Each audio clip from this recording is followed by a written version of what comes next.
ओम शांति। व्यक्ति एक, व्यक्तित्व अनेक। इस पुस्तक में आज हम पढ़ेंगे कर्मभोग का आगमन तथा संपूर्णता की ओर निर्गमन।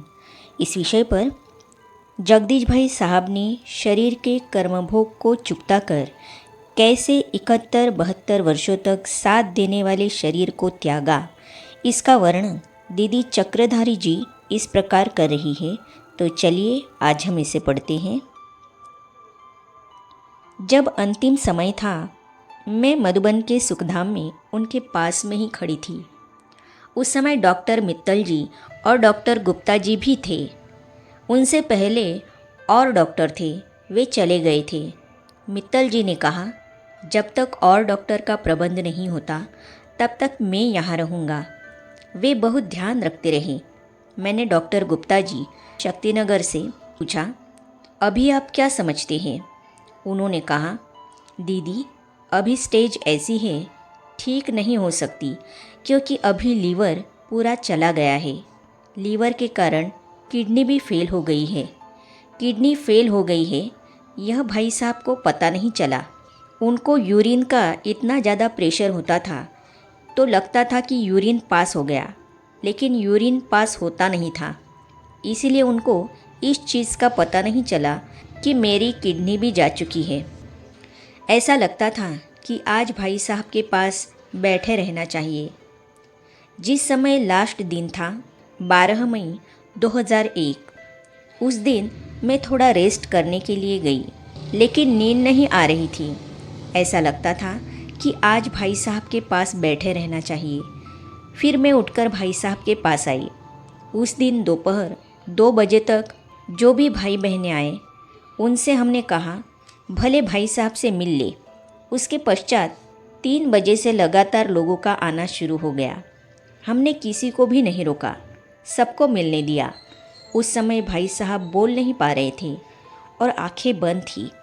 फिर शाम को 5 बजे मुझे ऐसा लगा कि कुछ ज़्यादा ही तबीयत खराब लग रही है, क्योंकि किसी दिन भी उन्होंने यह नहीं कहा कि मुझे दर्द हो रहा है, कभी नहीं कहा। वे कहते थे, बाबा मेरा दोस्त है, उसकी गारंटी है मुझे दर्द नहीं होने देगा। मुझे विश्वास है कि मुझे दर्द नहीं होगा। शरीर छोड़ूंगा लेकिन दर्द नहीं होगा, कहते हैं। इस तरह लीवर के रोगियों को बहुत दर्द होता है, लेकिन वे कहा करते थे कि बाबा मुझे ऐसे होने नहीं देगा। मैंने डॉक्टर गुप्ता जी से कहा तो उन्होंने टांग ऊपर उठा कर रखी, वो गिर गई। उन्होंने कहा कि दीदी अभी इनको कोमा की स्टेज आ रही है। तब हमने गुलजार दादी को फ़ोन किया और बड़ी दादी को भी बताया कि ऐसी ऐसी स्थिति आ गई है। गुलजार दादी जी आ गई। पता नहीं चला कि ये जा रहे हैं। उनकी आवाज़ से ऐसा लगता था कि बलगम बहुत इकट्ठा हो गया है।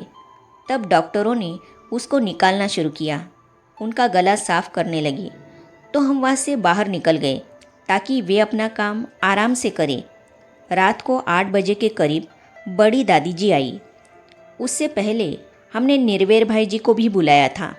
दादी जी आकर जगदीश भाई ओम शांति कहने लगी, लेकिन भाई जी ने कोई रिस्पॉन्स अर्थात प्रत्युत्तर नहीं दिया। तो दादी जी बाहर चली गई और हम भी आ गई। डॉक्टर गुप्ता जी और डॉक्टर श्रीमन जी अंदर ही थे, गला साफ कर रहे थे। उतने में डॉक्टर ने देखा कि मॉनिटर में हार्ट की लाइन सीधी जा रही है, तो उन्होंने हमें तुरंत अंदर बुलाया। हम और गुलजार दादी जी अंदर गए। उस समय डॉक्टर उनकी छाती को दबा रहे थे, लेकिन हाथ पाँव चेहरा जैसे कि नीले हो गए सेकंड में। पता नहीं चला कि ये जा रहे हैं। डॉक्टर और नर्सेस कुछ कर रहे थे। उसी समय आत्मा उड़ गई। हमने पहला फ़ोन दादी जानकी जी को किया। दादी जानकी जी का उनके प्रति बहुत स्नेह रहा। हर 2-3 दिन में वे लंदन से फ़ोन करती थी। उसके बाद का समाचार तो आप सब जानते ही हैं। भ्राता जगदीश जी के प्रति आदि रत्नों की अविनाशी पुष्पांजलि। आदरणीय राजयोगिनी गंगे दादी जी यज्ञ के आदि रत्न हैं। साकार बाबा इनको पतित पावनी हर हर गंगे कहते थे। उत्तर प्रदेश जोन की संचालिका के रूप में कानपुर में रहकर इन्होंने सेवाएं दी। वे जगदीश भाई साहब के प्रति अपनी श्रद्धांजलि इस प्रकार अर्पित कर रही है। भ्राता जगदीश जी हम सबके अति प्रिय थे और सदा रहेंगे। मुझे याद आता है जब हमारा साहित्य छपना शुरू हुआ तब हिंदी भाषा के जानकार की बहुत आवश्यकता थी। बाबा ने कहा, बच्ची एक दिन ऐसा रत्न आएगा जो हिंदी भाषा में साहित्य तैयार करेगा। पहले से ही साकार बाबा ने हम लोगों को बता दिया था। ठीक समय अनुसार ये आ गए और अपनी सेवाएं देनी शुरू कर दी। इनके बारे में पहले से ही सुन रखा था। मैं तो कानपुर में रहती थी, इसके बारे में सुनती रहती थी कि दिल्ली में ऐसा एक भाई आया है। जगदीश भाई की बुद्धि बहुत तेज थी और वे आर्य समाजी थे।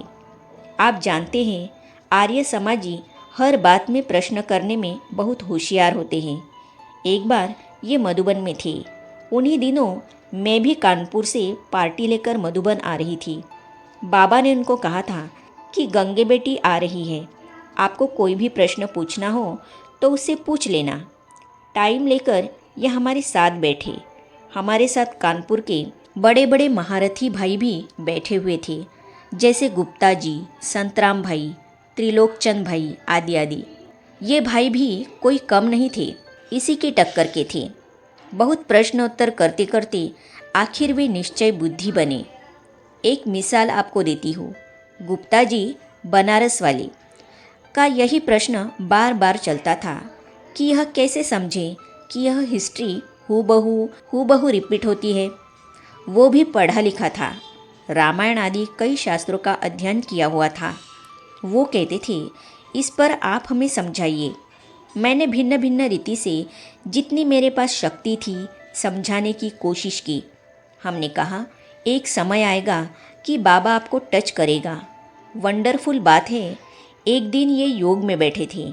इसको वो बात याद आई कि भीष्म पितामह ने कहा था कि मैं जब शरीर छोड़ूंगा मेरा संस्कार उसी जगह पर करना जहाँ कभी किसी का संस्कार न हुआ हो। यह बात महाभारत में लिखी हुई थी। जब भीष्म पितामह को लेकर गए तो वहाँ आवाज़ आई कि पहले भी तुम यहाँ आ चुके हो। इस पॉइंट ने इनको इतना टच किया कि पहले भी तुम यहाँ आ चुके हो और आज भी आ गए हो, तुम नई जगह पर नहीं आए हो।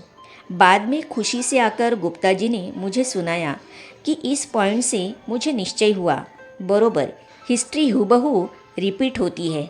मैंने कहा चलो अच्छा हुआ, निश्चय तो हो गया ना।